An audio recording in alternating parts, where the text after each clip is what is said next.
The weight of exhaustion pulls at my shoulders as I fumble with my keys, barely registering the familiar click of my front door lock. Another day of endless meetings and forced smiles leaves me craving the sanctuary of my empty apartment. I drop my bag by the door, the soft thud echoing in the silence, and reach for my phone on the hallway table where I'd forgotten it this morning. The screen illuminates with a notification that makes me pause. A video message from Aunt Susan. Strangesh never sends videos. My thumb hovers over the play button as I sink into my favorite armchair, the one that still smells faintly of my grandmother's perfume. The familiar scent usually brings comfort, but tonight something feels off. A whisper of unease crawls up my spine as I press play. The video opens to my parents' living room, the one where I spent countless holidays trying to earn their approval. Mom's voice carries through the speaker first, sharp with laughter that sounds nothing like the careful tone she uses with me. "It's almost too easy," she says, and my breath catches at the cruel edge in her words. Dad leans into frame, his face flushed from what must be his third glass of wine. "Our little ATM?" He chuckles, and my stomach lurches. "Just mention family obligation and she'll empty her savings. Did you see how fast she transferred the money for Ethan's emergency last week?" My brother's voice joins in, and the betrayal cuts deeper. "She didn't even ask what it was for." Their laughter fills my apartment, bouncing off the walls until I can barely breathe. My hands shake so badly I almost drop the phone, but I can't look away.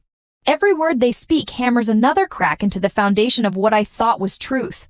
The screen blurs as tears well up, but I force myself to keep watching. Years of memories flash through my mind. Mom's urgent calls about overdue bills, Dad showing up at my workplace to demand help with the mortgage, Ethan's endless string of crises that only money could solve. Each recollection takes on a darker shade now, revealing the manipulation I was too loyal to see. "She's so desperate to be the good daughter." Mom's voice drips with satisfaction. "Remember when she skipped her vacation to pay for the roof repairs?" I remember the overtime hours, the missed opportunities, the dreams I put on hold, all to prove my worth to people who saw me as nothing more than a walking bank account. My chest tightens until each breath feels like swallowing glass. The video continues, but their voices fade beneath the roaring in my ears. I grip the armrest, anchoring myself as my world tilts on its axis. The soft fabric under my fingers feels wrong somehow, too normal for a moment that's shattering everything I thought I knew. The timestamp in the corner shows the video was recorded just yesterday during what Mom called a small family gathering I was too busy to attend. Too busy working extra hours to build up my savings again after Ethan's latest emergency. A notification pops up, Aunt Susan sending frantic follow-up texts. "Oh God, Lily, I'm so sorry. I didn't mean to send that to you. Please delete it." But she did send it, and I can't unsee it. I replay the video, each viewing crystallizing the truth I've spent years denying, the casual cruelty in their laughter, the calculated manipulation in their plans, the complete absence of love in their eyes when they speak my name. My phone buzzes with an incoming call from Mom. Her contact photo smiles up at me, the same practice smile she uses when she needs something. My finger hovers over the answer button, years of conditioning urging me to respond, to smooth things over, to keep the peace at any cost. But for the first time, I see the pattern for what it is. Each call, each crisis, each guilt-laden conversation designed to separate me from my money and my self-worth. The phone keeps buzzing as I stare at the scattered bills on my desk, physical reminders of my family's emergencies. A hard knot forms in my throat as I pick up a pen and begin to write, my hands still trembling, but my vision clearing. I will not be manipulated anymore. The words look strange on paper, foreign yet freeing. I've spent so long being the good daughter, the reliable sister, the endless source of support. But as I sit in my darkening apartment watching my mother's call fade to a missed notification, I realize something that shakes me to my core. I don't know who I am without their demands. Each family member has played their part perfectly in this manipulation. Mom, the maestro of guilt trips, her voice always trembling with manufactured crisis. Dad, the enforcer, showing up at my workplace to shame me into compliance when I dare to hesitate. And Ethan, my baby brother, the one I've protected since childhood, wielding my love for him like a weapon. The video plays one final time, and I watch them with new eyes. Mom's perfectly timed sighs when she needs money. Dad's practiced scowl that appears the moment I question any request.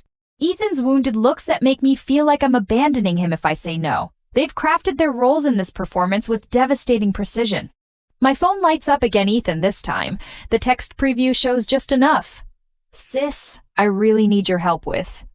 I set the phone face down on my desk. In the sudden silence, a question rises that I can't push away. How can I break free when every piece of who I am has been shaped by their manipulation? The answer waits somewhere in the darkness beyond their influence, and for the first time in my life, I'm ready to find it. Have you ever discovered that the people closest to you aren't who you thought they were? Share your story in the comments below. The video plays again in front of me, but this time I notice something I missed before. A series of notifications flash across the top of the screen, frantic messages from Aunt Susan appearing in real time as she recorded.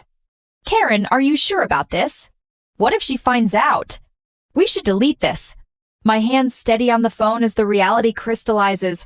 This wasn't just a casual moment of cruelty caught on camera. They planned this. Every laugh, every cruel comment, it was all orchestrated. Mom's voice cuts through the speaker again, and the memories flood in like a toxic tide. Last month's barrage of texts about the mortgage payment. Your father and I could lose everything. Is that what you want? The month before that, Ethan's in trouble. He needs help now. And 2 weeks ago, why aren't you answering? Family should come first. Each message arrives with perfect timing, always when I'm at my most vulnerable, late at night after a long day at work, or early morning when my defenses are down. The constant ping of notifications trained me like Pavlov's dog, each sound a reminder of my failure to meet their endless needs. Dad's tactics are more direct. I close my eyes and I'm back at my office 3 months ago, his broad frame casting a shadow over my desk as coworkers pretend not to stare. Your mother's crying because of you, he announced loud enough for everyone to hear.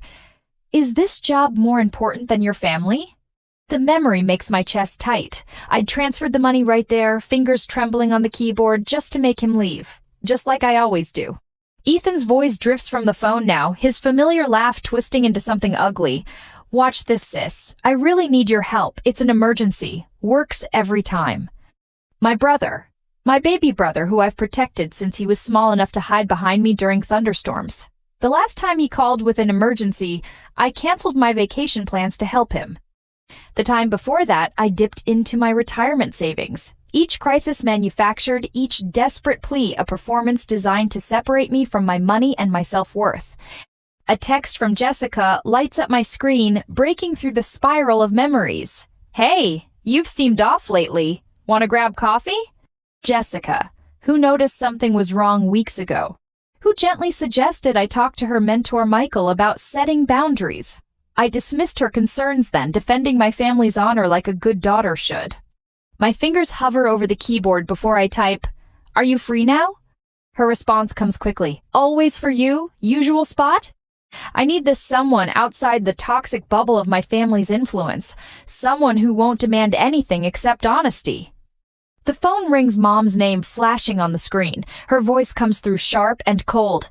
"What do you think you're doing? Without your money, this family falls apart. Is that what you want? Your father's health isn't getting any better, and Ethan's about to lose his apartment." She pauses, letting the weight of her words sink in. "If you abandon us now, don't expect to ever be welcomed back." The familiar guilt rises, but something else rises with it. Anger. Hot and clarifying, burning away the fog of manipulation. My fingers move across the keyboard, typing out words I never thought I'd dare to send. "I'm not sending money this month." The response is immediate. Accusations of betrayal, reminders of all they've sacrificed, threats of what my defiance will cost. Each message designed to break my resolve, to force me back into line. My phone buzzes with another message, this time from Michael, Jessica's mentor. "Jessica told me what's happening. Remember, setting boundaries isn't betrayal. Call me if you need backup." But as the texts pour in, I notice my laptop screen blinking with a new email notification. The subject line stops my breath. R.E. Lily's account, next steps. I open it with trembling fingers, and my world shifts again. There, in crisp black and white, is an email chain between my family members, detailing their plans for the coming months.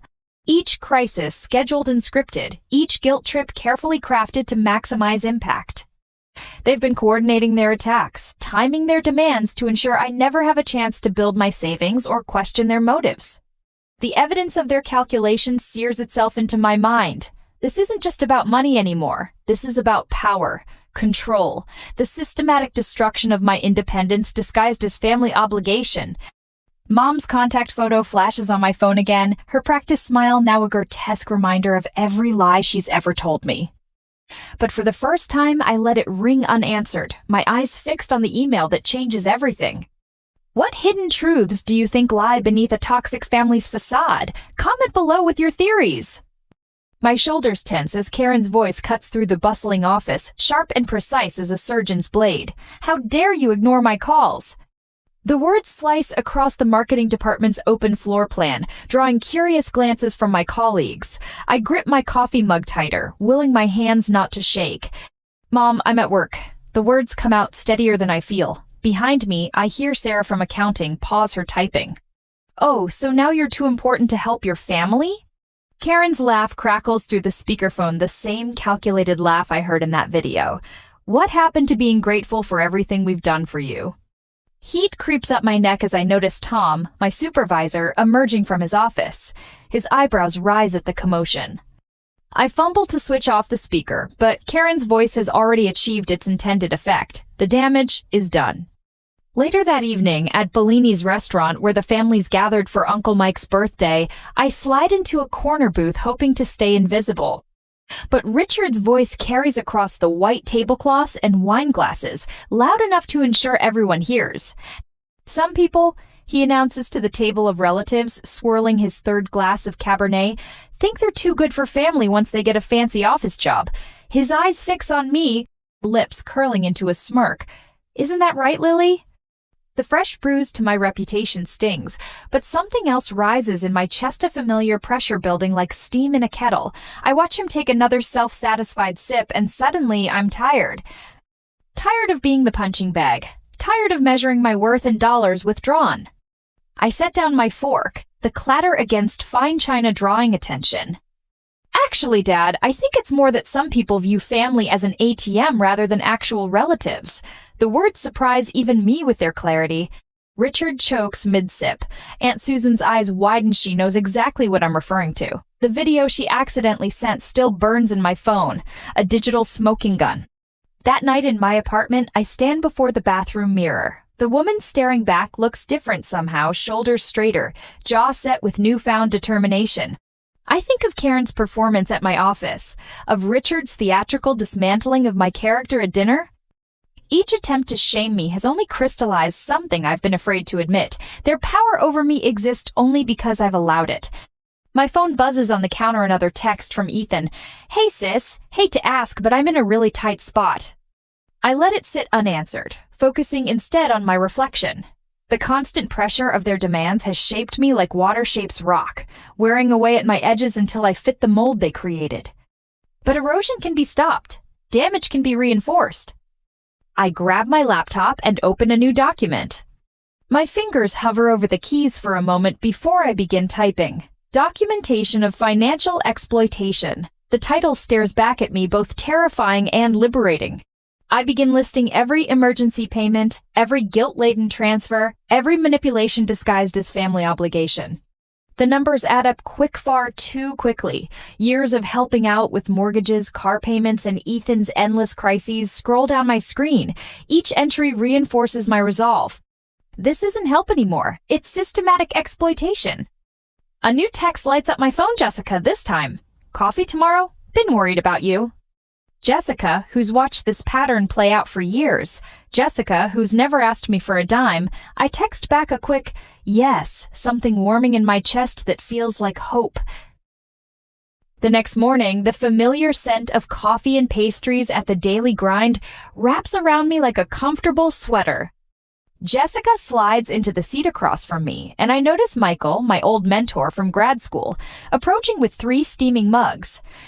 I hope you don't mind, Jessica says. I asked Michael to join us. We're worried, Lil. Michael sets down the coffee and fixes me with the same steady gaze that got me through my thesis anxiety.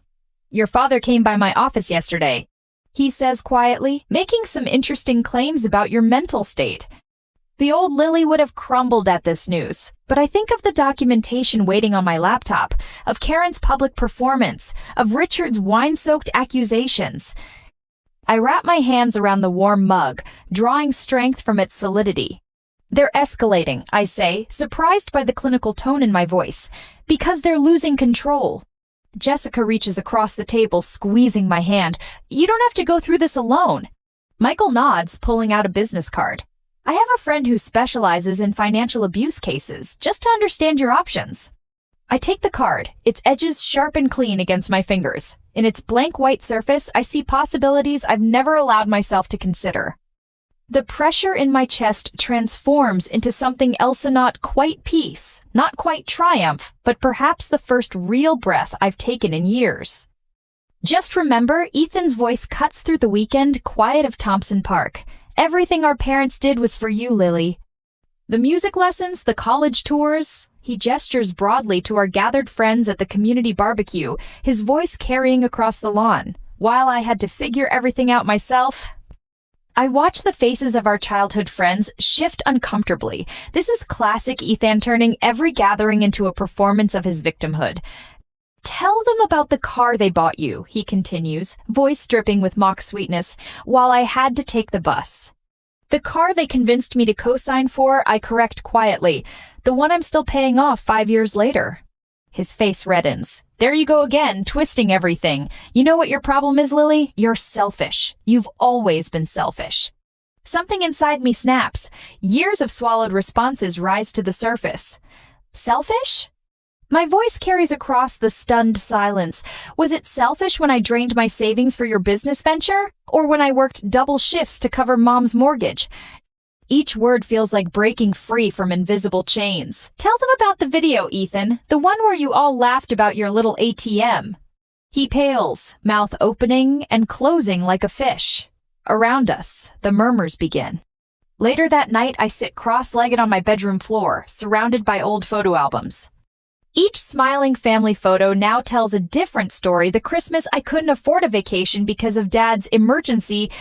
The graduation where Mom guilted me into paying for Ethan's student loan payment instead of putting a down payment on a house. My fingers trace the edges of a photo from my first job celebration. I'm beaming at the camera, unaware that my starting bonus would disappear into Karen's credit card debt the very next week. Tears blur my vision, but they feel different now, not tears of hurt, but of release. At my desk, I open my laptop. The documentation I started grows more detailed. Dates, amounts, screenshots of texts. Each piece of evidence transforms from a source of shame into a weapon of truth. I create folders, organize years of financial records, and start recording every interaction. A plan takes shape in my mind, not just escape, but exposure. My hands pause over the keyboard as I open a final folder buried deep in my email archive. Inside, I find what I've been looking for, the original loan documents for the house. The ones with my signature forged in Karen's hasty scrawl, the missing piece that changes everything. I stand before the mirror again, but this time I don't see a victim. I see a woman who's done being the family scapegoat. I will not be manipulated anymore, I declare to my reflection, voice steady and clear. I will not be their ATM. The pressure in my chest transforms into something else, not quite peace, not quite triumph, but perhaps the first real breath I've taken in years. The cursor blinks on my screen, steady as a heartbeat. I've typed and deleted the email subject line 7 times now, but the words finally feel right. Financial record of family support 2020 to 2024. My fingers hover over the keyboard as I review the spreadsheet one last time. Every transaction, every guilt-laden transfer, every emergency payment meticulously documented. The numbers tell their own story, one of systematic exploitation that makes my stomach clench. Send me your bank statements. Michael had advised yesterday, we'll build an ironclad case. My mentor's steady voice echoes in my mind as I copy the data into the email body, each line an indictment. Asterisk January 2020. Emergency roof repair, $8,400. February 2020. Mom's overdue medical bills, $3,200. It's March 2020. Ethan's car trouble, $2,800 asterisk. The list stretches endlessly. 4 years of financial drainage, perfectly cataloged. My hands shake slightly as I add the total at the bottom, $147,632. Nearly my entire life savings gone to feed their endless needs. The phone rings, Mom's ringtone. I silence it without looking, focusing instead on the final paragraph of my email. This will be my last communication regarding financial support. Any further attempts to extract money will be met with legal action. All documentation has been shared with my attorney. I hit send before I can second-guess myself. The whoosh of the sent email feels like a door slamming shut. The response is immediate and explosive. My phone erupts with notifications. Mom's voice trembles in her voicemail. How dare you air our private business like this, after everything we've done for you? I delete it mid-sentence. Dad's message is next, his tone sharp enough to cut. You ungrateful little, delete. A text from Ethan pops up. Way to stab your family in the back. Real classy, sis. I screenshot it for evidence and block his number. The cafe where I meet Jessica for lunch becomes my sanctuary from the digital onslaught. The familiar scent of coffee and pastries grounds me as I slide into our usual corner booth. But peace is short, lived Ethan's voice cuts through the ambient chatter. There's my sister, the family traitor. He's already halfway to our table, cheeks flushed with what I recognize as his performative rage. Everyone, want to hear how she's abandoning her own blood? The cafe falls quiet. My chest tightens as heads turn our way. This is exactly the kind of public scene I've always dreaded, the reason I've given in so many times before. But something has shifted inside me. I meet his gaze steadily. You mean how I'm refusing to be your personal ATM anymore? A couple at the next table snickers. Ethan's face darkens. You've taken everything from us, he spits. Actually, I pull out my phone, opening the spreadsheet. I can show you exactly who took what from whom. Would you like me to share it with everyone here? The color drains from his face. He backs away, nearly stumbling into a waiter's tray. You've changed, he mutters, but the venom in his voice has been replaced by something that sounds almost like fear. Yes, I say simply, I have.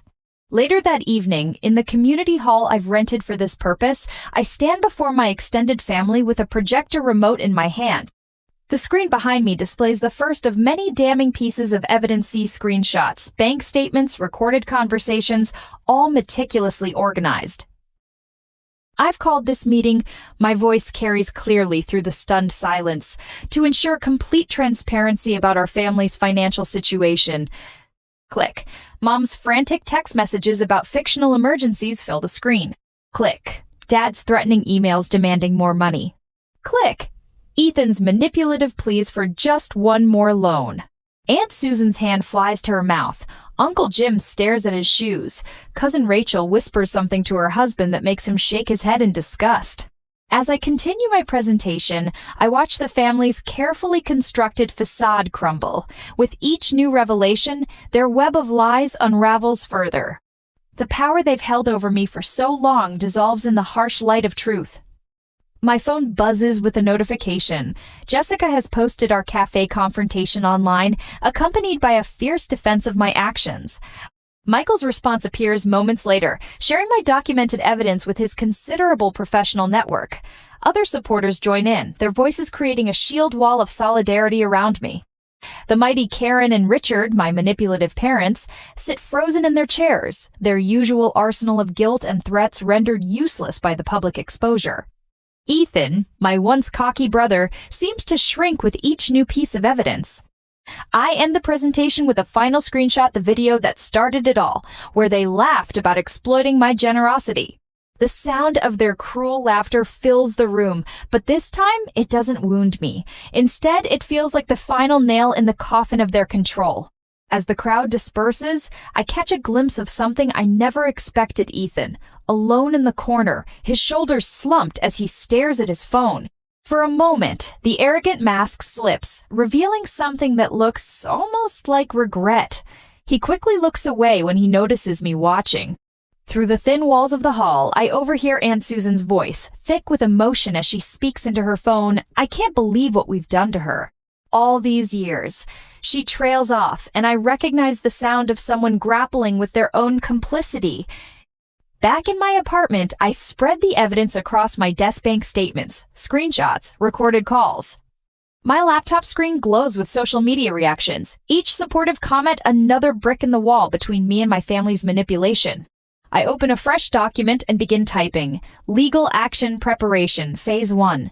The familiar tension in my shoulders eases as I outline my next steps. Each piece of evidence carefully cataloged, each potential legal argument mapped out. This isn't just reaction anymore, it's strategy. My hands steady as I work, the trembling uncertainty of the past replaced by methodical purpose. A notification breaks my concentration. A new email. Sender anonymous, subject line cryptic. The final piece of the puzzle is closer than you think. My heart pounds as I read the preview text. Whatever this is, it could change everything again. The legal notice lands in my inbox with the sharp ping of an incoming email. Another one. I've received 15 similar messages in the past hour, each more threatening than the last. My mother's latest reads like a war declaration, peppered with phrases like moral bankruptcy and sacred family duty. My phone buzzes again, Dad this time. His voicemail notification popping up alongside a local news article where he's quoted calling me a daughter who's abandoned her family's values. The irony would be funny if it didn't make my stomach twist. I minimize his message and open my laptop instead. The document I've been preparing glows on the screen. Bank statements, text messages, recorded conversations, a digital paper trail of years of exploitation. Each piece of evidence has been meticulously organized, ready for the press conference I've scheduled for tomorrow. My brother's face appears on the television as I'm reviewing the files. He's standing at a podium, Mom hovering by his side like a puppet master. Family isn't just about blood, Ethan declares, his voice cracking with manufactured emotion. It's about sacrifice, about responsibility. My sister has forgotten that. The words hit their intended mark. Me chest tightens with familiar guilt, but this time, the feeling doesn't take root. Instead, I think of the video that started all this, of their laughter as they called me their walking ATM. The memory straightens my spine. My phone lights up with a message from Sarah, my PR consultant. Community centers booked. Local press confirmed. You ready? My fingers hover over the keyboard for a moment before I type, yes. The next morning, I stand before a packed room. Cameras click and whir as I step up to the podium, my USB drive containing the evidence feeling heavy in my hand. The weight of what I'm about to do settles on my shoulders, but it doesn't crush me. Not anymore. For years, I begin, my voice steady despite my racing heart. I believed that family meant sacrificing everything, your savings, your dreams, your self-worth. Today, I'm going to show you what that sacrifice really looked like. The first bank statement appears on the screen behind me. Mom's urgent text about the mortgage payment she couldn't make, the one I later discovered she'd spent on a luxury cruise. Dad's threatening email about showing up at my workplace if I didn't help with Ethan's emergency car repairs the same car he sold a week later for profit. Murmurs ripple through the crowd as each piece of evidence builds upon the last. The room grows tense with collective shock as the full scope of their manipulation unfolds on the screen. I keep my voice level, letting the facts speak for themselves. The video clip of my family's laughter plays last. The sound echoes through the silent room, their cruel words about their little ATM landing with devastating clarity. When the screen goes dark, the silence holds for one breath. 2, before erupting into a storm of camera flashes and shouted questions. My phone explodes with notifications as the story hits social media. Within hours, the video goes viral, my family's carefully crafted image crumbling under the weight of their exposed lies. Local news stations pick up the story, their coverage spreading like wildfire across national networks. A week later, I stand before another audience, this time at a community forum on financial abuse. Mom, Dad, and Ethan sit in the front row, their lawyers flanking them like guards. They're here to attempt damage control, but their usual tactics feel hollow under the harsh fluorescent lights and dozens of watchful eyes. You've heard my family's version of events, I say into the microphone, my voice carrying to every corner of the room. About duty, about obligation, about the daughter who betrayed their trust. I pause, meeting each of their eyes in turn. But obligation isn't love, duty isn't family, and exposing abuse isn't betrayal. The applause starts slowly, then builds into a wave that drowns out my parents' attempts to interrupt. I watch their faces as their last grip on control slips away, replaced by the dawning realization that their power was always built on sand. The final battle takes place in a courtroom 3 days later. My lawyer presents our dossier to a panel of judges, the evidence even more damning under the stark courtroom lights. Mom and Dad sit rigid in their chairs as the judge reviews years of financial manipulation, their faces growing paler with each documented instance of exploitation. When the judge speaks, her voice rings with certainty. The court finds clear evidence of systematic financial exploitation. She looks directly at my family. All claims on Miss Anderson's financial support are hereby nullified. The words echo through the courtroom, and for the first time in years, I feel truly free. The gallery erupts in supportive murmurs as my family's lawyers shuffle their papers, desperately searching for grounds to appeal. But we all know it's over. As I leave the courthouse, reporters thrust microphones toward me, asking how it feels to win, but my attention is caught by something else. My phone screen lighting up with a notification. An encrypted message from an unknown number. The final chapter is yet to be written.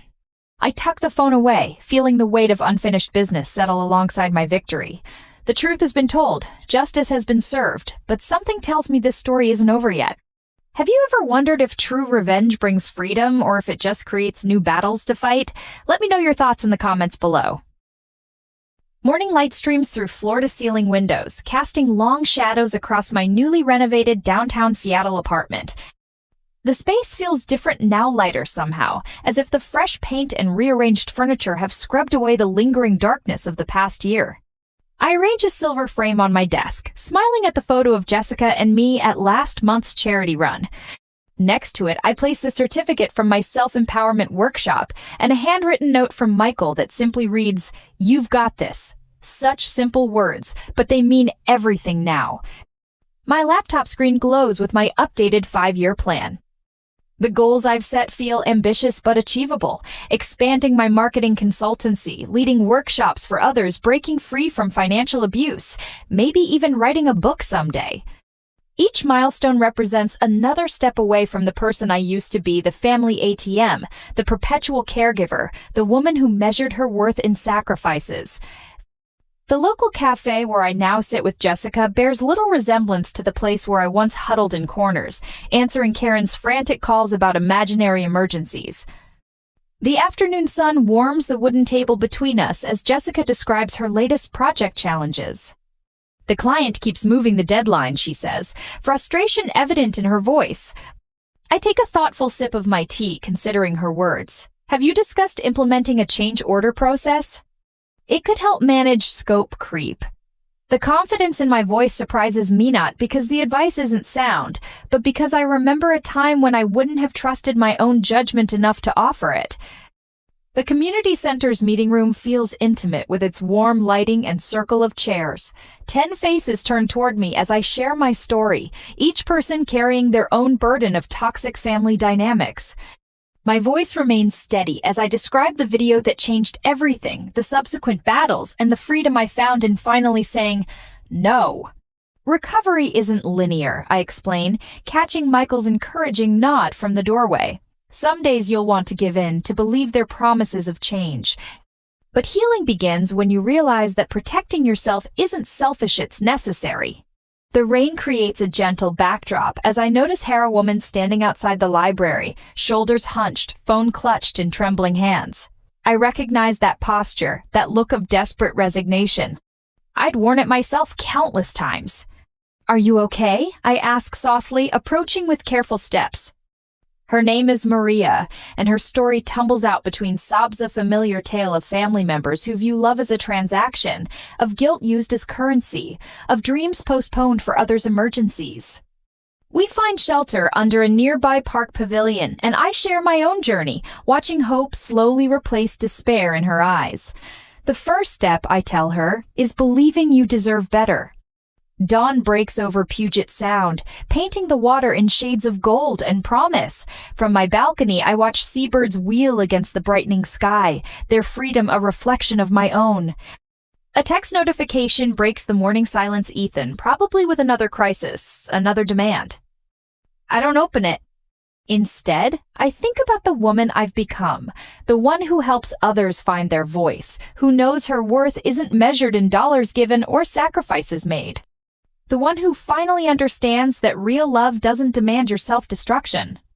The community art exhibit pulses with energy as I weave through the crowd, each piece telling its own story of resilience and renewal. A striking phoenix rises from scattered chains, its wings spread wide against a backdrop of breaking dawn. The artist Sarah catches my eye and smiles. Your story inspired this piece, she says, extending her hand. I join a small group gathered near a multimedia installation, exchanging stories and contact information. A photographer named Alex shares his vision for documenting survivors' journeys. A counselor, Diana, discusses starting a workshop series for financial empowerment. Each conversation opens new doors, new possibilities. My phone fills with new connections, mail addresses, social media handles, tentative lunch dates. These aren't just networking contacts. They're the foundation of something deeper. Authentic friendships built on mutual understanding and respect, not obligation and guilt. The future stretches before me, vast and unmarked, a blank canvas waiting to be filled with genuine relationships, personal growth, and dreams that belong solely to me. For the first time in my life, I'm not afraid of what tomorrow might bring. I am enough, exactly as I am. What does freedom mean to you? Share your vision of a fresh start in the comments below.